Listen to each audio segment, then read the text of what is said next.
السلام عليكم، صبحكم الله بالخير.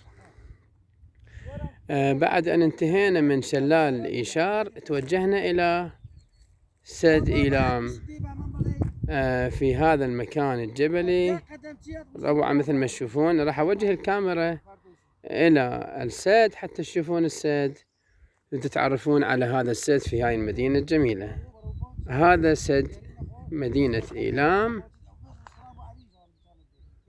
سد جميل روعة. توجهنا له من مركز شهري مدينة إيلام، ندون ونسجل الملاحظات ونسجل المكانات اللي زرناها. تلاحظون مدينة جميلة جدا.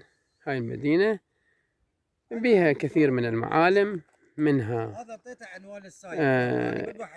شلال إيشار وسد مثل ما تشوفون. نظيفه زين. كم نفر انتم؟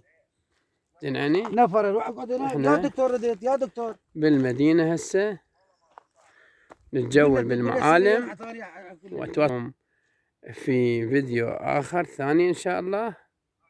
راح أغلق التصوير وإن شاء الله نصور لكم مكان آخر إذا توجهنا إلى المكان الآخر اللي هو الغابات.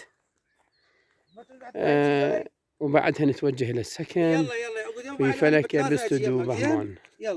في أمان الله، نشوفكم إن شاء الله بخير وفي فيديو آخر من فيديوهاتنا اللي نحاول نطلع العالم على السياحة في مدينة إيلام. خابرته في أمان الله. روح يقول لي أبو زهرة دزني ما عليك.